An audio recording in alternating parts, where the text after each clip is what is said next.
हाँ जी बेटा, नमस्कार। मैं अमन सर। आई होप कि आप सभी घर पर अच्छे से लेक्चर्स को देख रहे हैं और अच्छे से उसको पढ़ भी रहे हैं बेटा। एक बात बेटा मैं कहना चाहूँगा कि जो भी बेटा मैं यहाँ पर लेक्चर में आपको बताता हूँ, आप उसके साथ ही साथ अपने पास नोट्स जरूर बनाते रहें, क्योंकि यही नोट्स बेटा आपको आगे चलकर आपके एग्ज़ाम्स में बहुत काम आने वाले हैं। अभी तक बेटा हमने लेक्चर 1 किया था अकाउंटिंग प्रिंसिपल्स पर, जिसमें हमने 3 कंसेप्ट कर लिए थे। वो कंसेप्ट थे business entity concept, money measurement concept and accounting period concept. हाँ जी, इसके बाद बेटा जो हमारे पास अगला कंसेप्ट है, आई होप कि आपने ये कंसेप्ट्स बेटा अपनी बुक से रीड जरूर करे होंगे, क्योंकि आपको बेटा थ्योरी तभी अच्छे से समझ आएगी अगर आप ये लेक्चर से अपने कंसेप्ट्स को क्लियर करके उसको एक बार बुक से रीड करोगे बेटा। और अगर कोई आपको डाउट आ रहा है बेटा तो आप मेरे से कभी भी पूछ सकते हो। आइए अब हम लेक्चर 2 स्टार्ट करते हैं अकाउंटिंग प्रिंसिपल्स पर। ये बेटा अकाउंटिंग प्रिंसिपल्स का टॉपिक आपका 3 लेक्चर्स में खत्म होगा। एक जो फर्स्ट लेक्चर था उसमें हमने 3 प्रिंसिपल्स पढ़ लिए थे।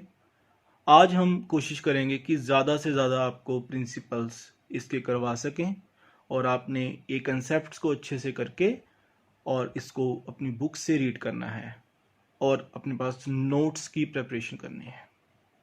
आइए देखते हैं बेटा। जो हमारे पास बेटा फोर्थ कंसेप्ट है वो है बेटा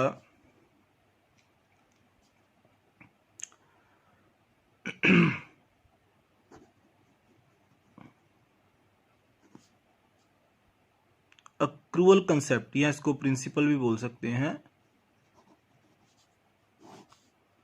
अक्रूवल कंसेप्ट और प्रिंसिपल, इसको हम अजम्पशंस भी बोलते हैं बेटा। अक्रूवल मेनली ये अजम्पशन मानी जाती है वैसे ये प्रिंसिपल्स का ही पार्ट है। अक्रूवल का बेटा मतलब क्या हुआ, ध्यान से सुनने वाली बात है बेटा। ये वाला कंसेप्ट बहुत ही ज़्यादा इंपॉर्टेंट है। क्यों? क्योंकि इसी कंसेप्ट पे काफ़ी सारी जो इंडियन अकाउंटिंग है वो इसी कंसेप्ट के बेस पर चलती है, कुछ चीज़ों को छोड़कर। आइए, जो अक्रूवल का मतलब है, इसका मतलब है बेटा ड्यू। अक्रूवल का मतलब है बेटा ड्यू।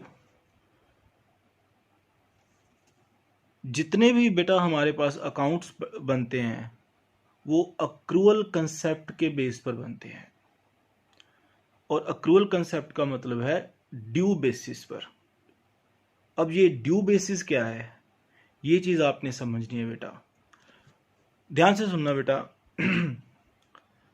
हम जो अपने पास अकाउंट्स की प्रिपरेशन करते हैं, किसी भी बिजनेस की अकाउंट्स की प्रिपरेशन करते हैं बेटा, वो अक्रूवल कंसेप्ट पे बेस पे करते हैं।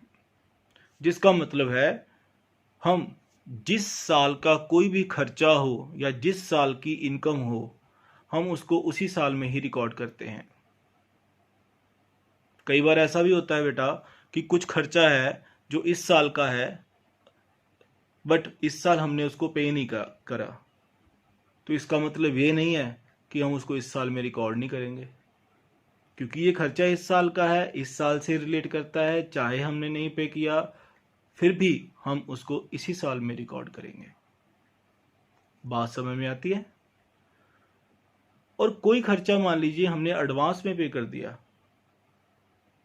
तो इसका मतलब ये नहीं है कि अगर खर्चा मैंने इस साल में पे कर दिया है बट है वो कौन से साल का, अगले साल का, तो उसको इस साल में रिकॉर्ड नहीं करूंगा। क्यों? क्योंकि वो खर्चा कौन से ईयर से रिलेट करता है, नेक्स्ट ईयर से रिलेट करता है। बात समझ में आती है बेटा? हाँ जी बेटा। अक्रूवल का मतलब हुआ ड्यू बेसिस। आइए बेटा मैं आपको एग्जाम्पल देता हूं। जैसे देखिए,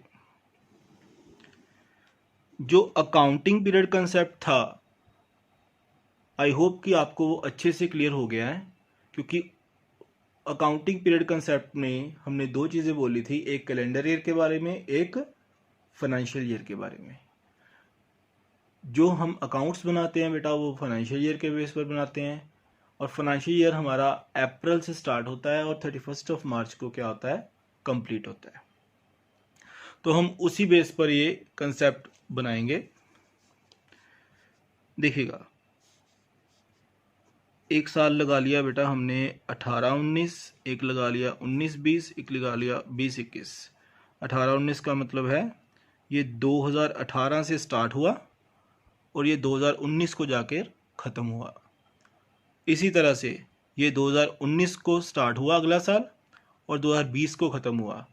2020 को स्टार्ट हुआ, 2021 को ख़त्म हुआ। कैसे?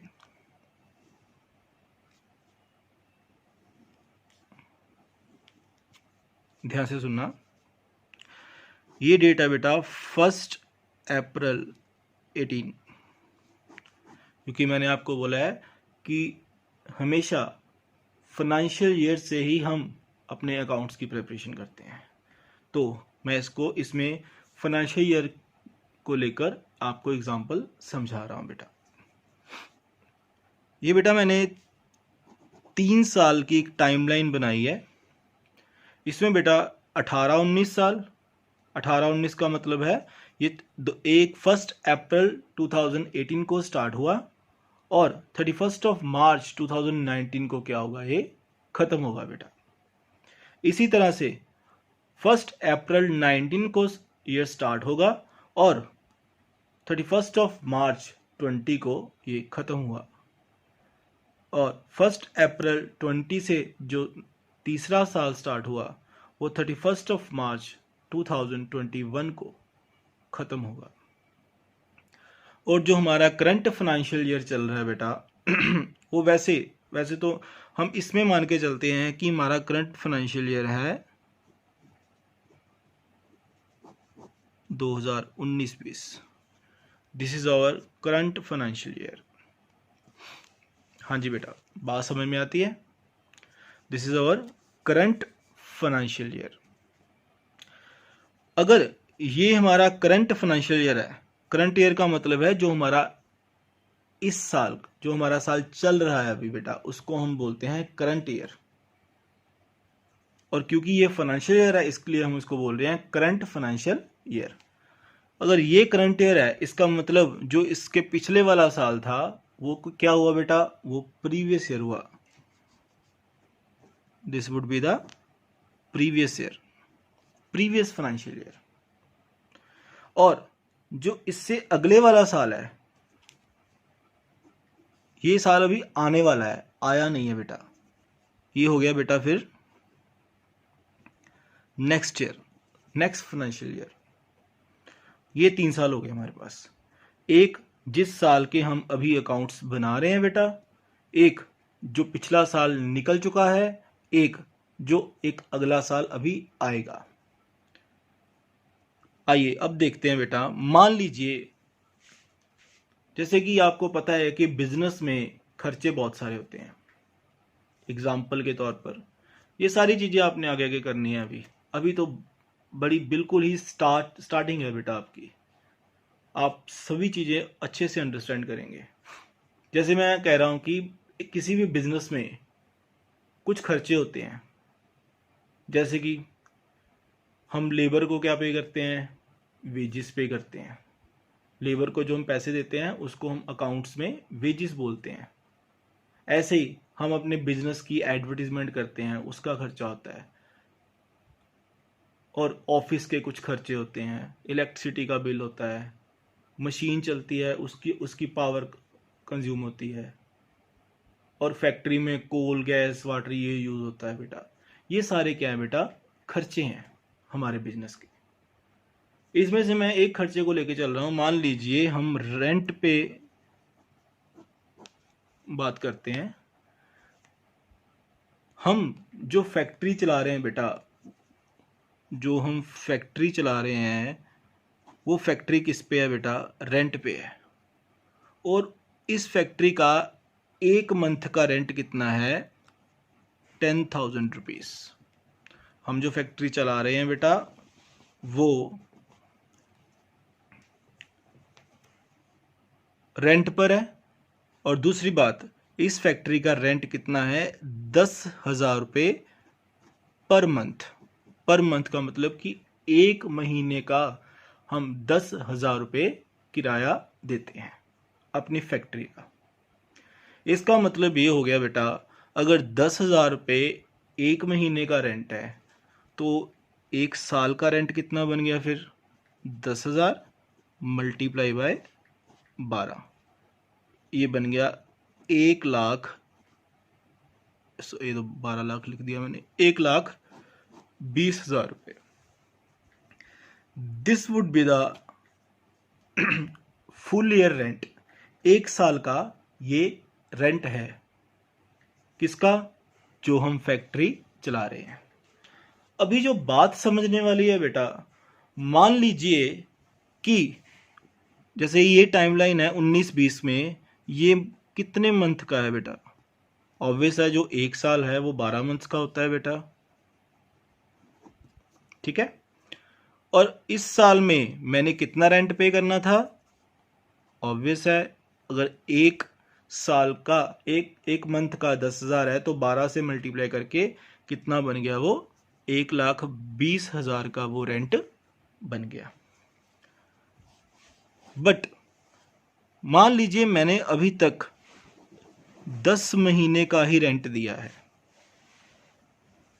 10 मंथ्स का रेंट पे करा है, अभी भी 2 मंथ का जो रेंट है वो पेंडिंग पड़ा। ये जो मैं डार्क कर रहा हूं ये 2 मंथ है। मान लीजिए 2 मंथ का जो रेंट है वो अभी भी पेंडिंग पड़ा हुआ है, जो मैंने नहीं पे किया। और मैं अपने ऑनर को बोल रहा हूं, फैक्ट्री के ऑनर को बोल रहा हूं कि sir give me some time, मैं आपको इसका रेंट अगले फाइनेंशियल ईयर में दे दूंगा। बात समझ में आती है कि मुझे आप कुछ समय दे दें, मैं आपको जो इस साल का मैंने 10 महीने का रेंट भरा हुआ है और जो 2 महीने का रेंट है वो मैं आपको अगले साल में दे दूंगा। इस साल मेरे पास अभी तक रेंट भरने के लिए, आपको देने के लिए पैसे नहीं हैं। तो मुझे आप बताइए बेटा, आप ध्यान से सोचना कि मैं किस कंसेप्ट की बात कर रहा हूं? अक्रूअल कंसेप्ट की बात कर रहा हूं। और अक्रूअल कंसेप्ट का मतलब है कि जिस साल का खर्चा है, whether it has been paid और नॉट, रिमेंबर माय वर्ड्स, कि जिस साल का खर्चा है, चाहे हमने वो पे कर दिया है चाहे हमने वो पे नहीं करा है, बट वो जिस साल से रिलेट करता है उसी साल में ही रिकॉर्ड किया जाएगा। इसका मतलब ये हुआ कि अगर 19-20 का खर्चा रेंट कितना था? 1,20,000 रुपये।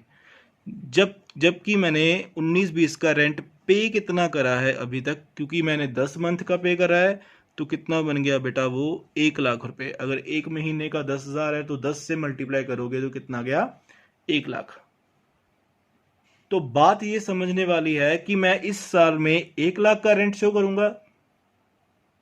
जी नहीं बेटा, मैं यहां पर पूरे एक साल का रेंट ही डिस्क्लोज करूंगा, चाहे मैंने वो 2 मंथ का रेंट नहीं पे किया है, क्योंकि जो अक्रूअल कंसेप्ट है, अक्रूअल अजम्पशन है, वो ये कहती है कि जिस साल से कोई भी खर्चा, कोई भी इनकम रिलेट करती है, हमने उसको उसी साल में ही रिकॉर्ड करना है।